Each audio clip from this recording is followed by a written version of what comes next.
From time to time, we have to present them, so please, a bit of patience. You can ask me, what for those boring programs? My answer is for expanding your horizons. Within our club, we can do lots of things. Deliver different speeches, evaluate each other, take on any meeting role. If you want to develop your leadership skills, you can be a club officer and member of executive committee. I assure you, it's a good way to get to know other Toastmasters better. But what if, for example, Kirti, with his energy, want to do more and learn more? Good for you, Kirti. You can go beyond our club. And that's what I am going to talk about today. So, your participation at club level can be as varied and active as you want it to be. But doing only that, you would probably limit to some extent your activity. Isn't there anything else you can do? Plenty of things. Just look at this piece of paper. To begin with, let's talk about contests within our club. Speech contest is a Toastmasters tradition. And there you can play different roles. You can certainly be a contestant, regardless how long you are a member of our club. And right away, you understand that this is another thing than delivering a speech at the ordinary meeting. To tell the truth, not everyone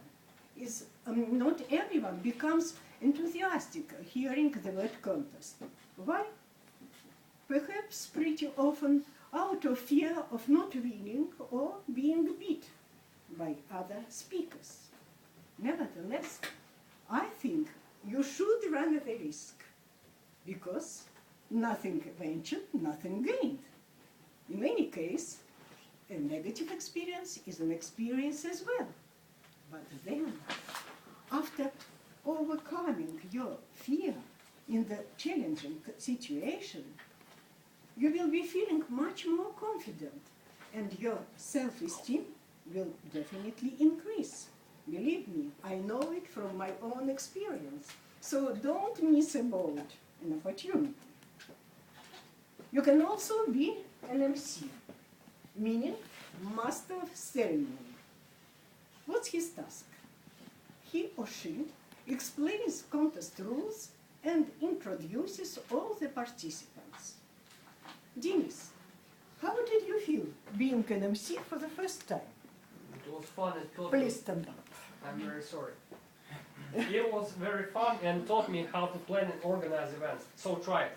When you're offered an opportunity, the opportunity, grab it. Thank you, Denis. By the way, Denis was an amazing MC and showed all his colors.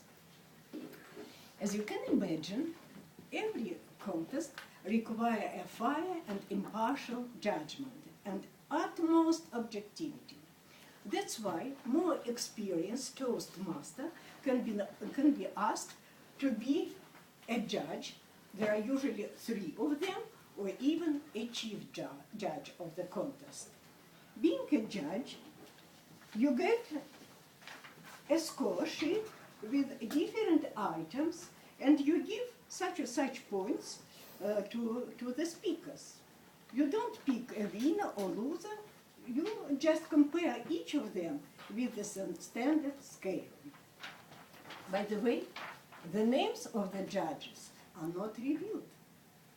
On the contrary, the chief judge is open to everyone. It's an exceptional relationship role. He or she appoints the judges and acquaints them with procedures. In the end of the contest, he or she gets the score sheets from the judges and timers to tally up and determine the first, second, and third speaker. president, Valeria Kholodkova, many of you know her, managed to be a chief judge twice. She kindly agreed to share with me her her honest point of view about what it means being a chief judge. On the one hand, she said, it's a good experience trying yourself as a responsible and diplomatic person. But on the other hand, you and only you open to attacks of displeased members who are not happy with the results you have provided. C'est la vie. People are people. Dima, please inform Lera that I personally thank you her for your job and for her always being ahead of the game. Sure, I'll do it. Yeah, thank you. Now, let's jump to the next position. Timers do exactly what this young man is doing now, with only one minor difference. If you speak over the allotted time or under the minimum time, you will disqualify from the contest. And we had such precedents here. The role of counters is quite evident. They help a chief judge counter the ballots. Sergeant at arms. If you start throwing stones at judges, our God is always at his place, right, Nick? Good.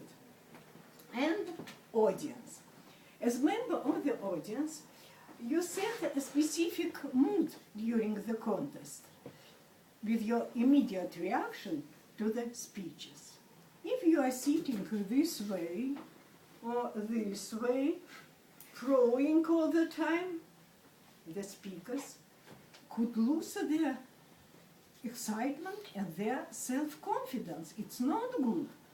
So, listening attentively, don't forget to smile and support our brave speakers with loud applause. Within our club, we had 4 speech contests. You can read reports of those events in our newsletters. And you know what? Some of them were really fun. Just look at this remarkable picture from our last contest. It's really a memorable photo. Well, now it's time to move to the next option, other Toastmasters clubs. And in first place, of course, Toastbusters, where a good half is our people, and which some of you attend regularly. Some other, more lucky members go abroad and visit the similar clubs there. I just enumerate the cities they visited: Düsseldorf, Munich, Basel, Barcelona, Brussels, Los Angeles, London, San Diego, Seattle, Richmond, New York. It's impressive, isn't it? I asked those Toastmasters to compare foreign clubs and ours. I summarize their opinions.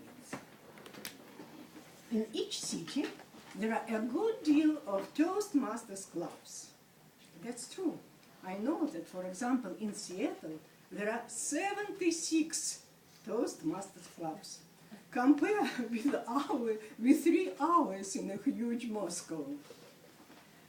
Some clubs organize their meetings during the lunchtime or early in the morning, even at 7 o'clock in the morning. So, if you want to take a snack during the meeting, it's no problem. But neither tea break, no blah, blah, blah, blah, blah. Everything goes very quickly for 1 hour and a half.